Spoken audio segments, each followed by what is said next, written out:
la flauta que Hitler introduce en las escuelas de la Alemania nazi en los años 30 y que se malcopia el modelo en México. Se malcopió porque no se, no se, no se planeó como era debido, no se planeó de una manera integral y no se planeó conforme a la colectividad mexicana de los años 70. Entonces, a mí me tocó el primer año de secundaria este instrumento, ¿no? El primer instrumento que tuve en mis manos fue una flauta de pico pues ahí me di cuenta que tenía yo mucha facilidad para ese instrumento, ¿no? Ya nada más, o sea, ni me gustó ni no me gustó.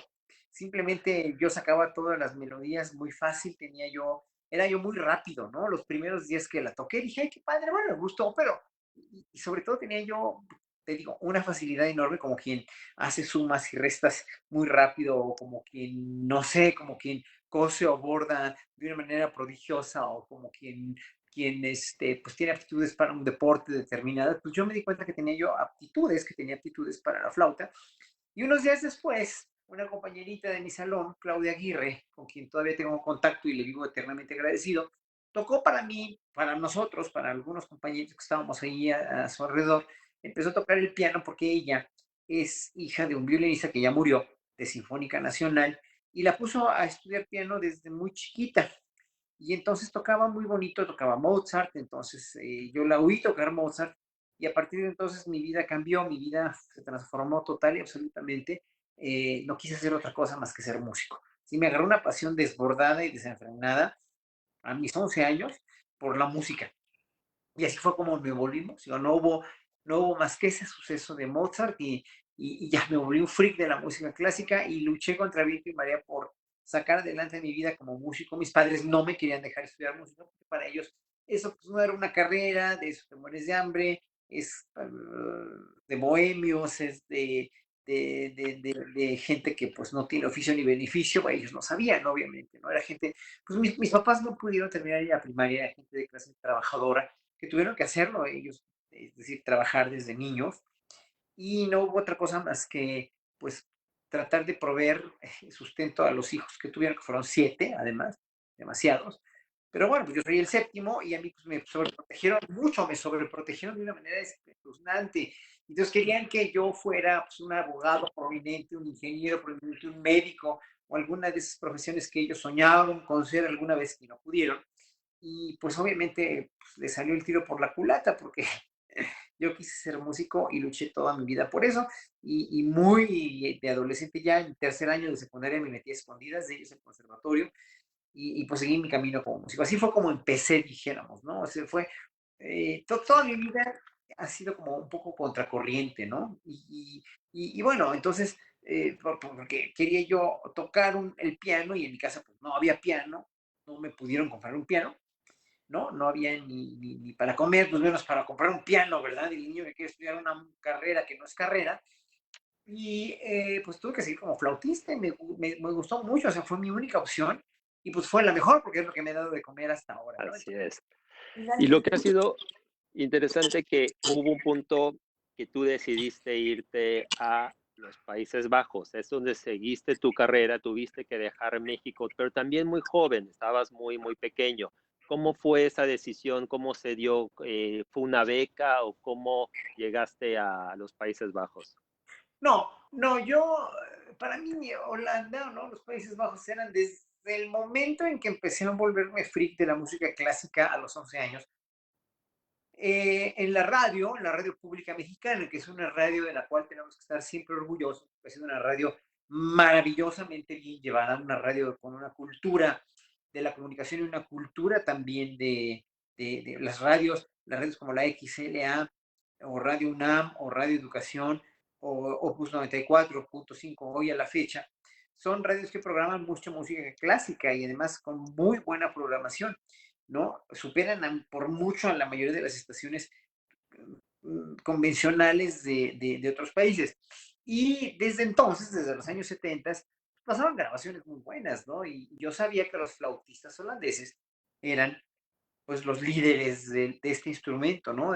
Y entonces yo quería irme a Holanda. Desde los 12 años pues, ya soñaba con irme a Holanda. Y pues todos mis esfuerzos fueron como para llevándome para allá.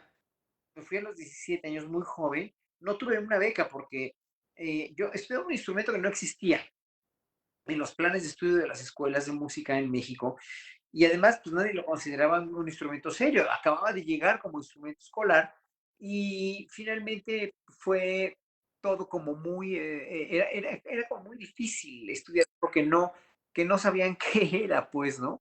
Y no los culpo, pero finalmente pues, me salí con la mía porque estuve yo trabajando un año como profesor en el conservatorio, incluso hice planes de estudios para la carrera de flauta de pico, el director que era el maestro Armando Montiel me mandó llamar para dar clases y para hacer un plan de estudios mismo que hice, mismo que se iba a aprobar ya la carrera y mismos que perdieron estos después de que llegué de Holanda. Yo ya quería recobrar mi plan de estudios para fundar la carrera y los hicieron perdedizos, nunca los rescataron, lo cual fue una grave ofensa, creo yo, no para mí, sino para el conservatorio, pues, ¿no? O sea, perder unos planes de estudio que se traspapelen, dices, bueno, es el colmo de la mala burocracia, pues, ¿no?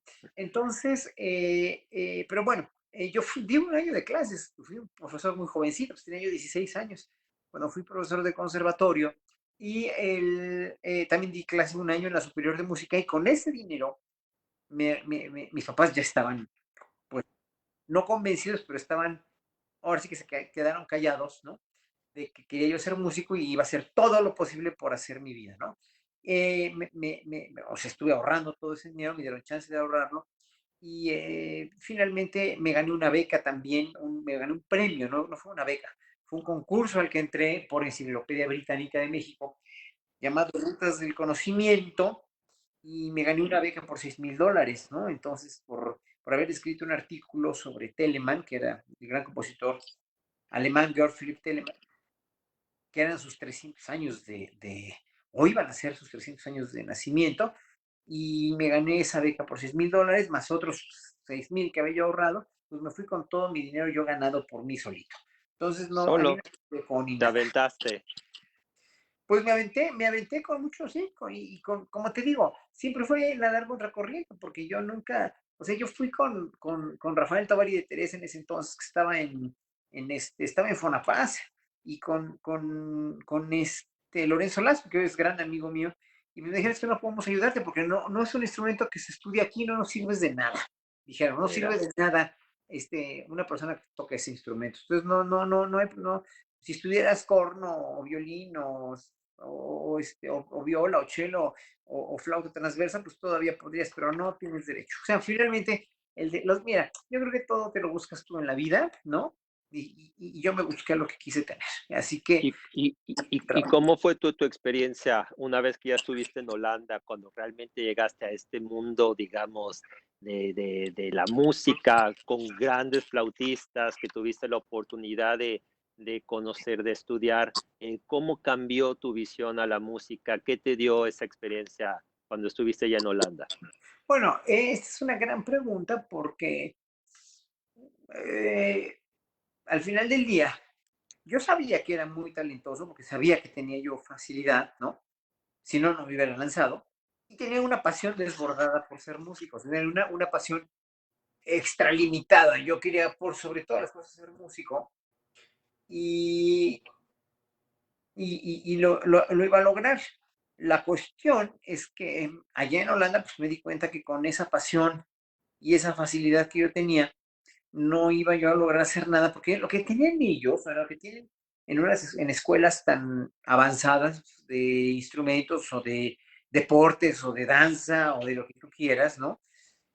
Son metodologías implementadas, metodologías que son muy funcionales y que finalmente, aunque no seas muy talentoso o no seas muy apasionado, pues hacen que toques bien porque finalmente estás en un nivel de competencia muy alto, pero también en un nivel de metodología muy fundamentado, que era lo que a mí me faltaba en México, porque yo no tenía ningún punto de referencia, porque había sido autodidacta en la flauta. Entonces, al final del día, como te digo, me di cuenta que si no trabajaba yo como una bestia y si no tenía esa metodología implementada, pues nunca iba a llegar a hacer nada, ¿no? Entonces, ahora sí que el competir con, este, con tantos alemanes, holandeses, ingleses, etcétera, etcétera, pues me hizo volverlo muy fuerte, realmente yo al año siguiente de que entré, ya me había nombrado mi maestro como su comodín para dar las clases de técnica, ¿no? Las clases de técnica grupales. Y eso me dio mucho gusto porque yo trabajé muchísimo para lograrlo.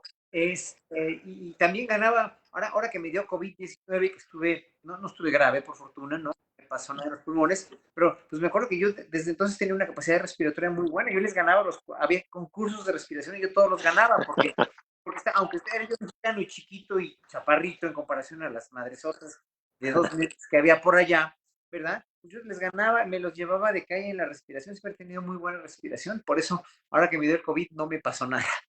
Qué bueno. Y finalmente regresas a México y eso es interesante porque ya de alguna manera teniendo la educación en Europa, se abren puertas, ¿no? Me supongo, pero decides regresar a México. ¿Cómo fue ese regreso y qué te encontraste y qué fue lo que te decidió ahora ser un solista en la flauta de pico? Mira, no se abren puertas en Europa a un flautista de pico. Eso es total y absolutamente un hecho. Y te voy a decir por qué. Cuando yo estudié en Holanda hace ya 37, 38 años, que fue, sí, ya 38, 39 años que me fui a Holanda, estaba lleno de flautistas. O sea, era la mejor escuela del mundo. Había gente muy talentosa, muy proveniente de todas partes del mundo tocando la flauta de pico, ¿no? Y en ese sentido, estaba yo, obviamente, pues, como extranjero, como mexicano, ¿no? El único mexicano que ve ahí, y en esa escuela, pues en Ámsterdam, en el Conservatorio de Ámsterdam, y, o sea, quedarme ahí hubiera sido suicida. La flauta dulce, Jonathan, es un instrumento muy, pero de veras, que trabaja muy en contra de querer ser un Ujú. solista, de querer ser un músico de orquesta, de querer ser un músico. Es un instrumento al cual amo profundamente, sí, el cual me ha dado de comer también, pero es un instrumento muy complicado porque tiene muy poco repertorio, tiene muy pocas posibilidades, no hay posibilidades de trabajar en orquestas más que eventualmente como añadido, ¿no? Es un instrumento que tiene muy poco repertorio solista, lo tienes que andar buscando, ¿no? Tiene mucha música barroca, sí, muy linda, pero es muy mala, es muy esencial, es muy básica, porque la flauta dulce siempre fue un instrumento y por eso Hitler lo utilizó como un instrumento para la enseñanza musical en Alemania nazi. Es un instrumento muy fácil de insuflar, o sea, de soplar. Le sacas sonido muy fácil, pero ya lo controlas mucho más difícil. Y bueno, obviamente para niños chiquitos es muy fácil sacar el sonido y cuando tienen una colectividad sólida como los niños alemanes en los años 30 o siempre lo han tenido, obviamente funciona muy bien. Pero en Europa, en el siglo XVIII, era un instrumento de aficionados y los aficionados querían tener música fácil para poderla consumir porque la industria musical estaba basada en la imprenta. Entonces los compositores escribían obras muy fáciles y muy elementales para la flauta y para la flauta dulce, para que las pudieran tocar los aficionados, nada más. Y el mismo Bach, por ejemplo, el mismo Johann Sebastian Bach, en sus agrupaciones que tenía en Leipzig, en Köthen, cuando era maestro de capilla, ya tenía al oboísta que fácilmente cambiaba para tocar la flauta dulce. O sea, no era considerada como un instrumento muy serio tampoco en el barroco. Entonces, para trabajar como flautista en una orquesta, imposible. Para trabajar como flautista solista, pues tienes que tener de veras muy buen repertorio y tienes que tener una técnica muy consumada. Y para tocar, te puedes tocar también en grupos de flautas, ¿no? Que no me ha traído mucho eso en mi vida, aunque hay colegas con los que tocar siempre, pero es un instrumento muy limitado en realidad. Entonces, te digo nada más laboralmente lo que pasaba. En el año en que yo me recibí, que se recibieron como 16 flautistas o 14, ya ni me acuerdo cuántos nos recibimos en el año de 85, ¿no? Nada más de esos, nada más dos seguimos tocando, porque uno ya falleció, desgraciadamente, pero éramos tres. Todos los demás se fueron a otros instrumentos porque no iban a poder vivir de la flauta. Entonces yo hubiera sido suicida para mí quedarme en Europa tocando la flauta dulce. O sea, por muy bueno que haya yo sido, por mucho que hubiera querido hacer una carrera de solista, hubiera sido bien difícil. Me hubiera tenido que cambiar a otro instrumento, hubiera tenido que perder mucho tiempo y no me daba la gana porque finalmente pues yo ya había hecho una carrera muy buena como estudiante, tuve el promedio más alto de mi generación Entonces yo dije, no, yo me voy a trabajar a México, ahí tengo muchas cosas que hacer, pues, ¿no? Entonces, bueno, ya finalmente eso fue lo que hice y aquí estoy desde hace ya 35 años. Y lo que es muy interesante es lo que comentas, la falta incluso de repertorio, pero tú no te has limitado por el repertorio y es algo que los que hemos seguido, hemos hecho otros conciertos, es muy interesante cómo has adaptado también la flauta a otras, digamos, de otros instrumentos que no está específicamente para la flauta. Y bueno, también eso es un palomazo, como habíamos quedado. Entonces, aquí pues la gente te quiere escuchar. ¿Qué te parece si tocarías algún palomazo que se te ocurra de algo que no está hecho para flauta, pero que tú lo has adaptado? Ah, me la pones difícil. Pero bueno, va, por ejemplo, voy a hacer un poco de a ver, es una obra muy difícil de Bach, que es para violín, que es la giga de la partita 2 para violín. Adelante.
Oh, gracias, Horacio. Gracias, gracias. Me agarras en curva con algo tan difícil, pero bueno, se me ocurrió No, eso. pero bueno, eso es lo que te hace virtuoso y te agradezco mucho. Y vuelvo al punto, algo que ha sido muy interesante también en tu carrera, lo importante que es transmitir la enseñanza de la música, algo que yo he visto mucho en tu trabajo, que si bien has estado en los teatros, digamos, o centros de música más importante, también es una persona que te importa mucho estar en espacios donde están los jóvenes, por ejemplo, gente que tenga que conocer sobre la música o que no tenga tanto acceso a la música.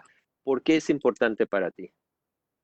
Mira, la cuestión es que la música es una herencia universal, la música clásica es una herencia universal, que se ha visto muy manipulada y muy tergiversada también por una cuestión social y una cuestión de exclusión que fue, que yo me remito precisamente a los años donde se crea la industria de la producción de conciertos en el siglo XIX, XVIII tardío, XIX, con la Revolución Francesa, con la emancipación de los músicos como gente que ya no son los criados de los reyes, de los príncipes, de los curas con poder, sino que pues ya se tienen que gestionar su carrera solos, ¿no? Y en ese sentido se abren las salas de conciertos al público, que era un público, pues un público de clase alta, un público que podía pagar, un público selecto, un público conocedor, pero sobre todo un público que podía pagar por oír a los grandes virtuosos del siglo XIX, como Paganini, Liszt, o las grandes orquestas, o los estrenos de las sinfonías de Beethoven, de Brahms, ¿no? Ya más para acá, ¿no? Todos los estrenos de los mismos que oían a Chopin, tocar en fin, las óperas, ¿no? Y entonces toda la parafernalia, toda la etiqueta, contexto social, socioeconómico de la música clásica se hizo también para la clase alta europea, ¿no? Se pasó a los Estados Unidos de la misma manera, ¿no? Para un público conocedor, aunque los músicos siempre fueron gente muy modesta y muy humilde y muy sencilla, pues teníamos que comer, los músicos de las orquestas y todo, pues teníamos que comer de ellos, ¿no? Así como teníamos que comer de los reyes y príncipes que nos mantuvieron en los siglos XIV, XV, XVI, XVII y XVIII, pero ahí finalmente se fue creando un nicho, un mundo de la música clásica para un público de clase alta, sí, ¿no? Los que oían música, o sea, la mayoría de la gente no iba a los conciertos, los obreros, los trabajadores, pero en Alemania, por ejemplo, en algunos países se hacía música en las casas también, ¿no? La gente fomentaba la música finalmente, o sea, sí había como una cultura musical bastante grande, pero ya se vio más afectada todavía con el advenimiento en la Segunda Guerra Mundial, después de la Segunda Guerra Mundial, con el advenimiento de las manifestaciones sociales, culturales, musicales, como el rock, donde finalmente ahí se destrampa en muy buen sentido, ¿no? La liberación de la música como una expresión mucho más social, mucho más rica en desenfreno y en pasión, que no, la música clásica no está excluida de eso, pero obviamente como es música más difícil de hacer, más complicada de decir, tienes que estar muy concentrado para que un Bach como te salga bien, o como una sinfonía de Brahms te salga perfecta, un concierto de piano de Chopin te salga muy bien. Obviamente, pues no es lo mismo cantar una canción de Elvis Presley, ¿no? Bailando y cantando, que tocar el concierto de Chopin. Las dos cosas son muy valiosas, las dos cosas tienen un valor artístico muy grande, ¿no? Pero obviamente son diferentes ópticas y diferentes puntos de vista técnicos. Entonces, a partir de ahí, el público de la música clásica se fue perdiendo más todavía en favor de que la juventud le gustaba mucho más oír el rock, le gustaba mucho más oír las nuevas manifestaciones, que no tienen nada de malo, pero que finalmente estereotiparon a la música clásica para un nicho de público conocedor que pues obviamente hoy actualmente pues tiene más de 60 años, pues, ¿no? Entonces, el gran problema es que pues el público se está perdiendo, ¿no? Y cada vez hay menos gente para la cual tocar. Por eso yo estoy muy interesado en siempre, desde que llegué a México, en hacer público joven, en ir a tocar a los lugares donde la gente no está expuesta a esta música, por muy humildes que sean. Pedí muchas becas de la Secretaría de Cultura del Consejo Nacional para la Cultura y las Artes para poder dar conciertos en secundarias y orientar a los chavos con la cuestión de orientación vocacional, ¿no? Y de decirles, bueno, de tocarles un poco del instrumento que mal tocan en las escuelas o que tocan muy precariamente en las escuelas o muy básicamente, y finalmente decirles la historia de mi vida, ¿no? Que yo como hijo de gente de clase trabajadora pude hacer mi vida como quise hacerla, ¿no? Nada más que necesitas tener talento y necesitas tener pasión y necesitas trabajar mucho. Entonces, obviamente, eso me ha provisto de mucho público joven, por fortuna. Pero eso es muy importante, cómo al final de cuentas hacerlo accesible para ellos. ¿Y cómo ha sido la reacción de estos jóvenes? Por ejemplo, cuando estás en una clase de aquellas personas que no han tenido, por decir, mucho contacto con la música clásica, ¿por qué no nos platicas un poco cómo ha sido ese acercamiento y cuál ha sido la respuesta? La respuesta siempre ha sido maravillosa.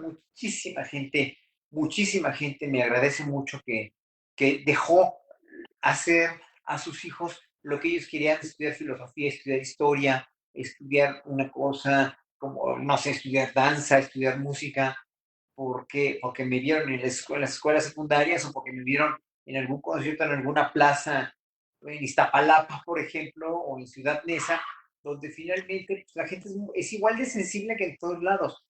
No más que, como te digo, el problema ahí, sobre todo con Estados Unidos y con Europa, es que estereotipan mucho la cuestión del público. O sea, ¿cómo vas a tocarle a unos adolescentes de prepa o de secundaria una cantata de bajo, un concierto de bajo, si lo que les gusta es el rock? Pues sí, pero si no les das lo otro, tampoco van a consumirlo, pues, ¿no? Mi gran problema siempre con Estados Unidos es ese, que a mí me contratan mucho la American Classical Orchestra, siempre para dar conciertos en primarias. Y les digo, es que no den conciertos en primaria, es que no están creando público. Den conciertos en secundarias, den conciertos en prepas y en universidades para crear público, ¿no? Porque el público de las universidades o de las prepas o de las secundarias ya puede en un momento dado decidir qué consumir. El niño de primaria, si el niño de primaria le dice a los papás que no tienen ni idea de que viene un concierto de música barroca o de música clásica, pues los papás les va a dar igual, pues no son cultos. El problema es que los papás, la mayoría de los papás nunca tienen tiempo para dedicarle a los hijos a inculcarles la cultura. Ese es el problema actual también. De acuerdo. Y creo que algo importante también que has hecho en tu carrera es como recuperar también mucho de la música de México. Y es algo que es muy interesante también en tus conciertos que presentas música indígena, que eso es sumamente importante, música barroca de México, que también la has recuperado. ¿Cómo ha sido esa experiencia y qué nos podrías comentar al respecto? Bueno, mira, tú como artista mexicano tienes que promover también el arte de tu país, ¿no? Yo desde que me recibí en Holanda, mi concierto de examen final, incluí música indígena mexicana que me encontré curiosamente en una biblioteca ahí en Ámsterdam, la Biblioteca Central de Ámsterdam, me encontré un libro que editó el Instituto Nacional de Bellas Artes y Literatura en los 40 con música indígena, entonces la toqué, me la apropié en mi repertorio y la toqué en mi examen final. Obviamente, o sea, la música indígena es la música más mexicana de todas y es la música que ha estado en un momento dado pues, total y absolutamente relegada del gusto del público, ¿no? Y yo lo que he querido hacer los últimos años es hacer que la música indígena esté dentro del gusto del público mexicano, no nomás el mariachi, porque el mariachi sí es el mariachi es mexicano, pero yo cuestiono, obviamente es mexicano porque se creó en México, si tú quieres, pero todos los instrumentos que tocan mariachi, todos, son instrumentos europeos. El violín, la trompeta, el guitarrón, el arpa, todos, la guitarra, todos son instrumentos que trajeron de Europa. O sea, no hay ningún instrumento mexicano, ¿no? No hay caracoles, flautas o silbatos de los indígenas, no hay huehuetls, teponachles, chirimías, no hay nada de eso, ¿no? En un mariachi. Y luego, para colmo, pues el idioma en el que cantan los mariachis, pues es nuestro idioma maravilloso, pues es un idioma europeo. Entonces, Claro. la música indígena, ¿dónde quedó? ¿No? Entonces, la música indígena, que es una música también muy tergiversada ya, que también permeó mucho, porque, o sea, lo que hicieron los españoles era desaparecer toda la cultura indígena de la faz de la tierra, pero pues mira, de cuernos con él no pudieron, ¿no? No pudieron. Y lo único que hicieron fue pues, contaminarla de cierto sentido, bueno, no contaminarla, permear la música española, pues la música europea, hacia el gusto musical indígena, pero se crearon también manifestaciones culturales muy interesantes que no florecieron en México gracias a la estúpida Inquisición, que lo que hizo fue tratar o sea, toda la cuestión de la evangelización aquí, trató de meter a fuerza, toda la cuestión cristiana en México. Y con ello, obviamente, todas las manifestaciones que no fueran católicas, que no fueran venidas de la corona española, fueron perseguidas con pena de muerte, ¿no? Y muchas de esas danzas que se crearon aquí, de esas músicas que se crearon aquí, que fueron clandestinas, fueron penadas por la Inquisición, ¿no?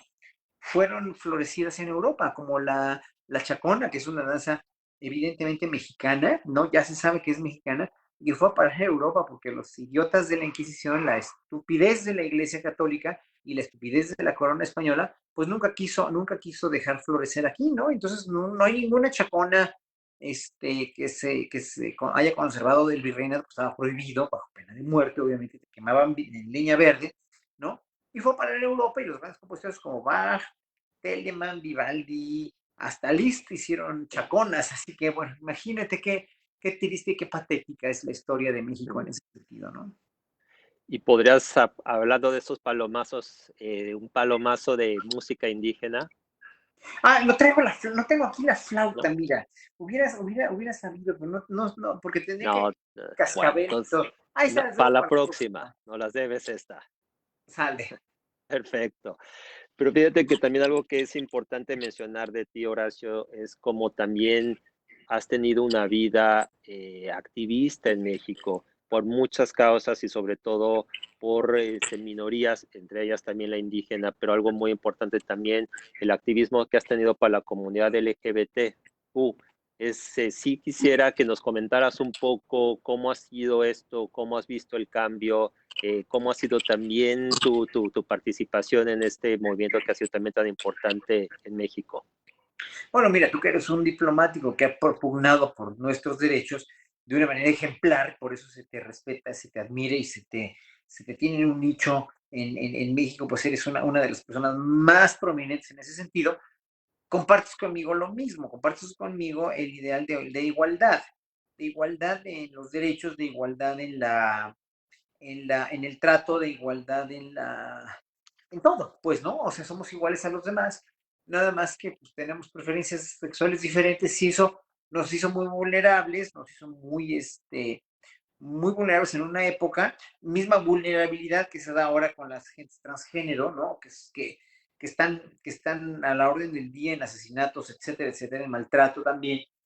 A nosotros se nos maltrató mucho durante siglos, ¿no? Entonces, en ese sentido, cuando vives en una democracia casi perfecta como la que viví yo en la Holanda, en los Países Bajos, en los años 80, porque era una democracia fenomenal, pues te permeas de eso, porque estaba yo muy chiquito, muy adolescente, te permeas de lo bueno que tiene Holanda y te das cuenta de lo mal que estábamos en México, ¿no? O sea, eso de la dictadura perfecta de Vargas Llosa, pues no lo inventó él, yo lo descubrí en Holanda y cuando regresé a México dije, esta es la dictadura perfecta en realidad, ¿no? Ya Vargas Llosa lo inventó después de muchos años, en los 90, pero yo en 85 sabía que México era una dictadura perfecta, ¿no? Y que finalmente, en ese sentido, cuando mamas y aprendes toda una manera de vida de una democracia perfecta como la holandesa de los años 80, ya no estoy hablando de ahorita, muy diferente todo, cambió mucho. Pero en el sentido de la igualdad, de la no discriminación, de lo importante y de lo políticamente incorrecto que es discriminar y ver al diferente como inferior o lo que tú quieras, en ese sentido, eh,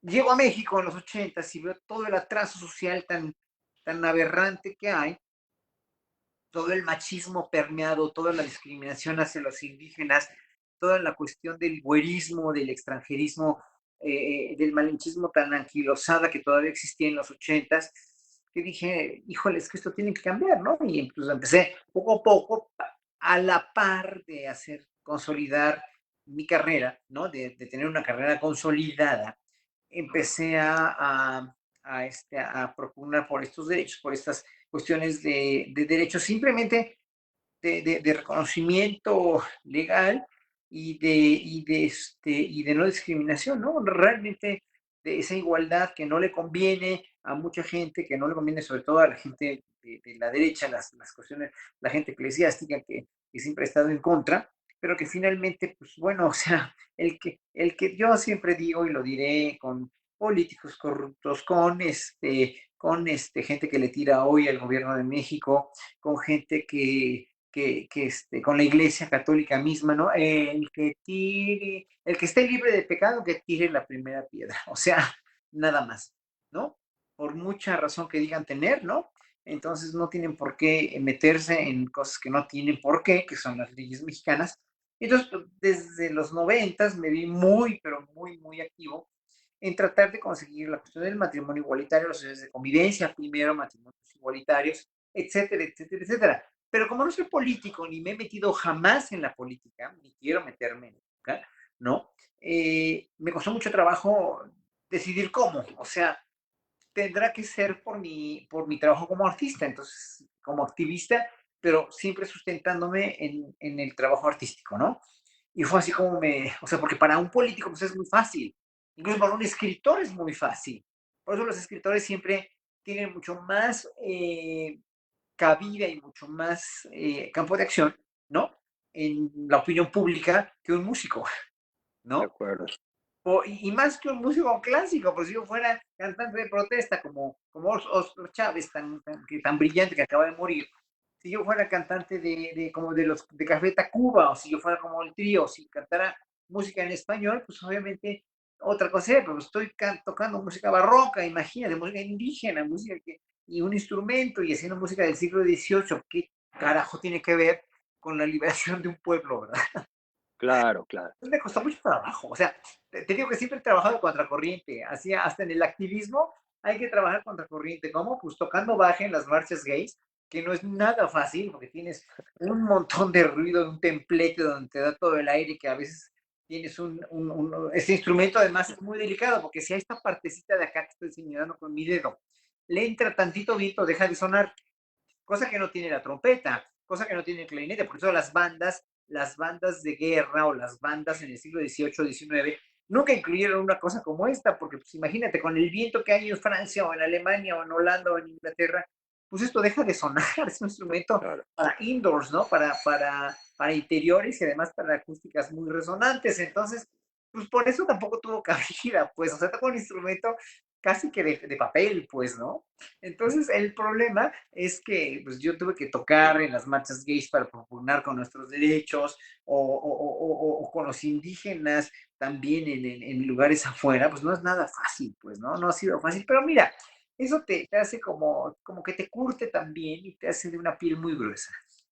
Sí es, pero fíjate lo que es importante mencionar, que al final de cuentas también representas México. Cuando vas al exterior, y bueno, capaz ahora también nosotros, desde el punto de vista como miembro del servicio exterior, me gustaría mucho saber tu experiencia, que es representar a México, aunque no vayas como el título, pero eres mexicano. ¿Cómo ha sido esa experiencia y si es importante para ti representar, hablar de tu país también como músico?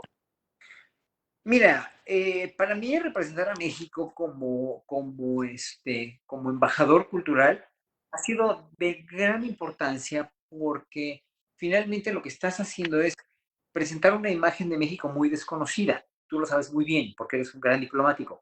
O sea, México, ¿qué? Es un país con sombreros mariachis, todavía para mucha gente en el mundo, ¿eh? Sombreros, playas lindas, sí, ¿no? Desmadre para los Spring Breakers, sí. Desmadre, mucho alcohol, un país narco, ¿no? Un país con mucho terrorismo por el narco, con muchas muertes, asesinatos, con gobiernos que han sido históricamente corruptos, con un pueblo entre que los admiran mucho porque son grandes trabajadores en la Unión Americana, por ejemplo, ¿no? Y como con un pueblo que no conocen, ¿no? Y le temen por algo, lo estigmatizan por su apariencia física, por ejemplo, ¿no? Por un momento pues ese clasismo y racismo que hay en Estados Unidos hacia los mexicanos, alimentado hoy por el presidente que tienen ellos, y aparte también el desconocimiento pues, de muchas cosas. O sea, ¿qué es México hoy por hoy? Pues Frida Kahlo, casi todo es Frida Kahlo, ¿no?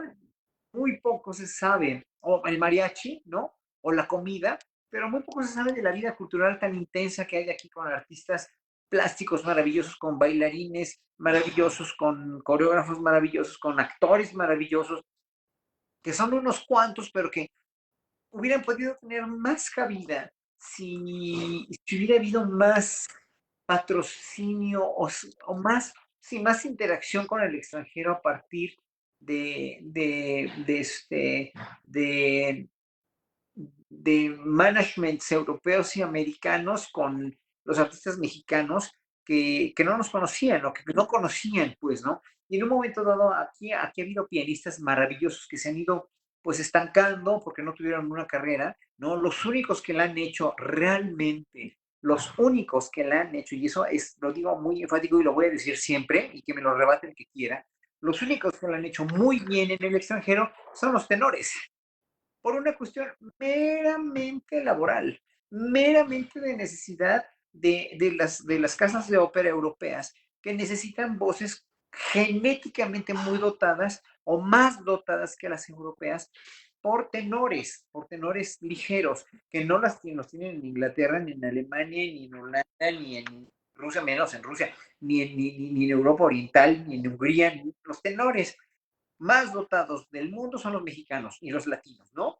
Tenemos el caso incluso de Juan Diego Flores, el mismo Plácido Domingo, ¿no? Carreras, ¿no? Los italianos también, pero los mexicanos, como Francisco Araiza, como Ramón Vargas, ¿no? Como Rolando Villazón, pues son tenores como ahora Camarena, que son maravillosos, sí, pero no quiere decir que sean más maravillosos que las sopranos que hay en México, ni las contraltos o las mezzos que hay en México, ni los bajos que hay o barítonos que hay en México. Aquí nos faltan bajos, nos faltan voces graves, pero en realidad sí, o sea, obviamente aquí hay muy buenos barítonos, ¿no? Pero nunca la van a hacer en Europa porque pues allá tú levantas una piedra y en vez de salir una araña corriendo, sale una soprano sin trabajo, una mezzo sin trabajo, un barítono sin trabajo, y no hay tenores. Entonces, por eso la han hecho, ¿no? Porque son excepcionales, sí, tan excepcionales como las sopranos mexicanas, tan excepcionales como los contraltos, o las mezzos, o contratenores muy, muy dotados mexicanos, pero no la pueden hacer porque no los necesitan, pues, ¿no? Entonces, si hubiera habido un management internacional que hubiera promovido desde hace muchos años a todos los cantantes, pianistas, violinistas mexicanos muy talentosos, pues otro gallo hubiera cantado. Seríamos una potencia musical como otras naciones. De acuerdo. Pero entonces, para ti, representar México cuando tienes esa oportunidad, ¿cómo llevas ese nombre? ¿Qué es lo que quieres transmitir sobre nuestro país? Lo que quiero transmitir sobre México es un México total y absolutamente inmerso con una vida cultural muy rica, muy interesante, con una vida cultural que no se detiene en el mariachi, ni en Frida Kahlo, ni en el ballet folclórico de México, que merece todo el respeto, pero que en un momento dado tiene artistas muy interesantes, tiene artistas muy fuertes, que finalmente pueden interactuar con artistas de otros lados que no nos han dado, precisamente todavía no nos dan, y no creo que nos los den nunca. Yo creo que me voy a morir y no va a pasar eso, porque finalmente, bueno, hoy por el COVID va a cambiar el mundo terriblemente, no esto va a tardar mucho en volver a echarse a andar después de todo lo que está pasando, pero pues finalmente no creo que vaya a haber un cambio grande en las estructuras artísticas en la mexicana, ni en relación a la europea con la mexicana, porque finalmente, a menos que se descubra una vacuna o que vuelva la dinámica en algunos años, en algunos pocos años, pero esto necesita realmente mucho trabajo, no nada más por el COVID, sino por cuestiones de una prioridad que se tendría que tener. Y para la cuestión gubernamental ahorita, por ejemplo, las cuestiones gubernamentales y financieras y económicas, esto va a ser, si antes no era prioridad y era nada, pues dentro de los próximos años va a ser menos. Y bueno, tocas un tema muy importante que es el COVID y pues lamentablemente tú tuviste COVID. ¿Cómo fue tu experiencia? Pero también, ¿qué te deja esto? Y si pudiéramos ver algo que se pudiera valorar para la visión, digamos, de la vida, ¿qué nos podrías comentar en este caso? Mira, la cuestión del COVID, yo fui muy afortunado en que me diera, porque me dio en una etapa muy temprana en la epidemia en México, ¿no? En la pandemia de México, entonces tuve la oportunidad pues de que no me diera cuando hubiera muchos pacientes, ¿no? No me dio fuerte, tuve la oportunidad, también tuve la fortuna de que me dio, pues sí, me la traje de Nueva York, ¿no? Me traje un souvenir de Nueva York, pero fue gracias a que siempre me he alimentado muy, muy sano, desde muchísimos años he sido muy sano, he sido muy deportista y he comido en verdad con mucha conciencia. Yo me he tomado un jugo de verduras que yo prenso en frío diario, diario, diario, cuando estoy en México, ¿no? Y que tengo mi prensado en frío aquí, pues diario un jugo de verduras de hace años y como todo orgánico, ¿no? Entonces en un momento dado estaba yo muy dotado, dijéramos, de elementos para rechazar al virus, ¿no? Y, en, y bueno, pues me dio no tan fuerte, porque además sí tuve, no tuve un contagio muy fuerte, ¿no? El conteo viral salió bajo, pero de todos modos, si hubiera yo sido diabético como era mi papá, hipertenso como era mi mamá, con cáncer, como tengo ya varios hermanos que han tenido cáncer, o demencia, que también tengo hermanos con demencia, entonces en un momento dado, pues tal vez me hubiera tirado peor.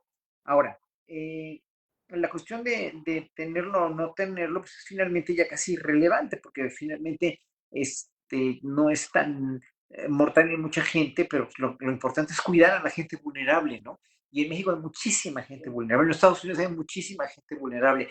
yo creo que lo que hemos visto hoy en México, lo que estamos viendo en Estados Unidos y en México también, es pues todo el mundo cosecha lo que siembra, querido, y lo sabes muy bien. El cosechar lo que sembramos en este sentido, pues es volverte muy vulnerable, volverte diabético por la mala alimentación, por la cantidad de comida basura que se come, por la comida procesada que es un gran veneno, ¿no? Y que finalmente pues la mayoría de la gente la consume. Yo como no he consumido nada de eso en años, yo a pesar de todo eso, fíjate con toda la fuerza que digo tener, ¿no? Me dio y me tiró varios días en la cama, ¿no? Me llevó a un hospital a terapia intensiva porque tenía una neumonía, pero eso fue por no haber oído a mi cuerpo y eso también la gente lo tiene que aprender a hacer, aparte de aprender a comer bien, aparte de cuidarte y de quererte y de amarte a ti mismo, la gente tiene que aprender a escuchar a su cuerpo, porque si no lo oye, si no lo escucha, entonces le pasa lo que me pasó a mí. Yo ya traía una tos muy, muy fuerte desde noviembre en Nueva York. También a mí en Nueva York me ha pasado lo peor del mundo. ¿Eh? No sé por qué quieren que regrese. Me caí hace 5 años, me rompí el tendón rotuliano, me tuvieron que operar, una operación de horas enteras ahí en Nueva York. El año pasado, también en una gira en Nueva York, pues me da una cuestión de una gripa primero me quedé afónico, luego me dio mucha tos, misma que no se me quitó y misma que yo estaba de inicio muy necio, con que pues no era nada, ¿no?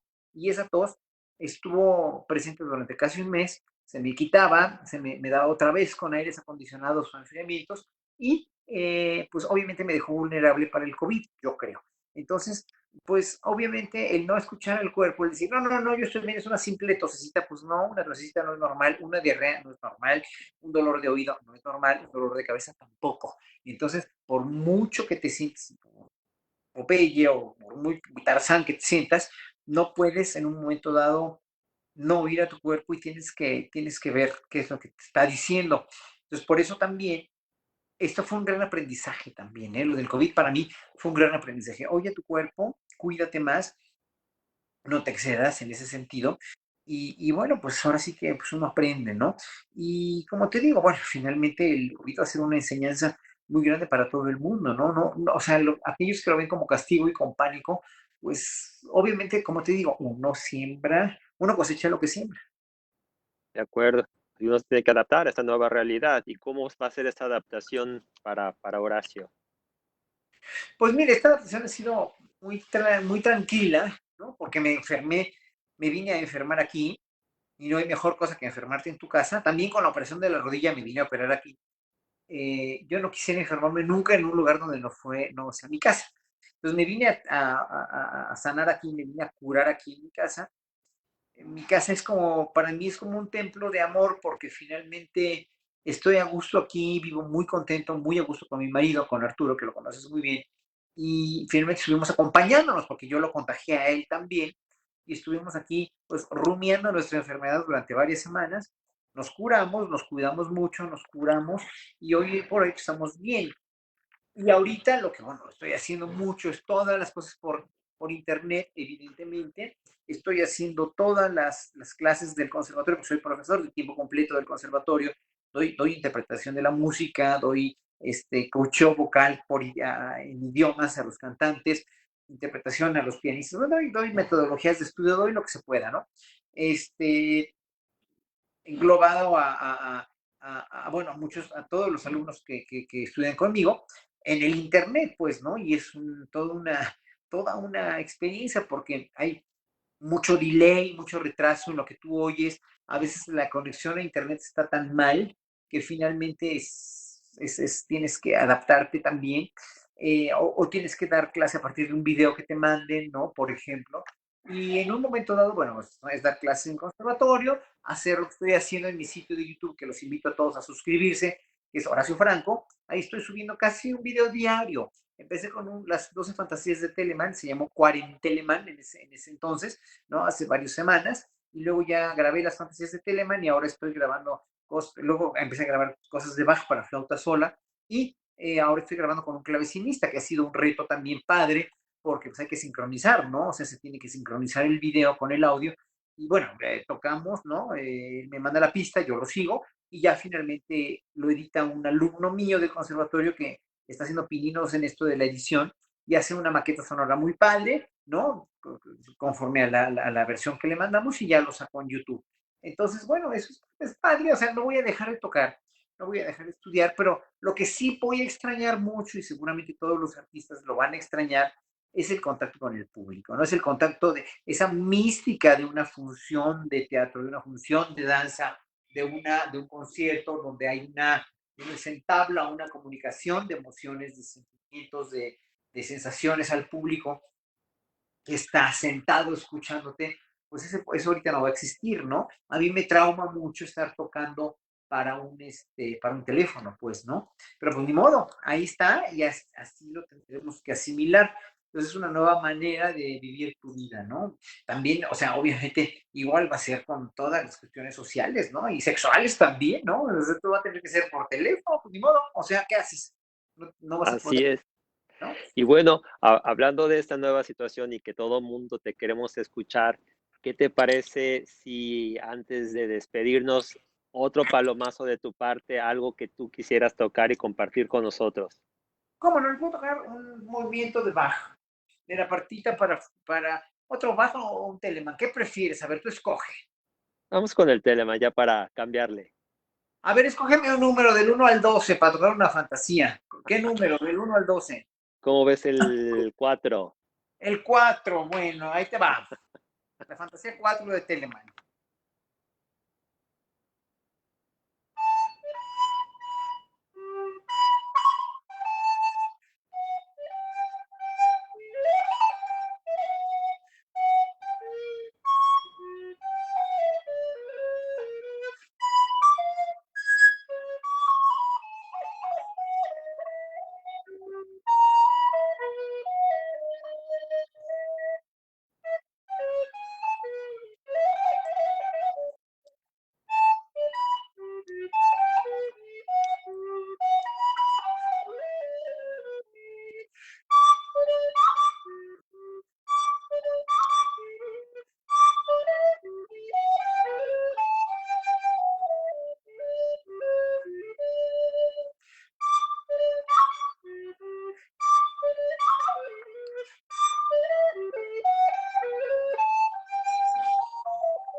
Muchísimas gracias, Horacio, de verdad. Te agradezco esta oportunidad, querido amigo, por dejarnos entrar a tu casa, por poder hablar contigo, por dejarnos conocerte y por ser este gran artista mexicano. Así que muchas gracias por compartir con todos nosotros. Gracias, querido. Pues un abrazo a todos los que vieron este Facebook Live. Yo lo voy a difundir. También se quedó grabado, me imagino, ¿no? Por supuesto. Entonces, para que vean esta entrevista, muchas gracias por darme el honor y el privilegio de que tú me entrevistes. Tú sabes que eres una gente que yo en verdad te tengo en un gran concepto y dentro de mi corazón como un gran amigo, pero sobre todo como una gente que ha trabajado, que lo ha logrado. Me identifico mucho por eso contigo, fíjate, porque has logrado a pulso y con todos tus méritos, a ti nadie te dio nada, a mí nadie me dio nada y de eso siempre vamos a estar yo muy orgullosos. Así es. Muchísimas gracias y espero que a la próxima hagamos otro palomazo. Oh, claro que sí, con todo gusto. Y un saludo a todo tu equipo, agradecerles mucho a Araceli y a todos que estuvieron contigo ayudándonos en esta transmisión. Por supuesto, así lo haremos. Muchas gracias. Chao, Hasta gracias. luego. Hasta luego.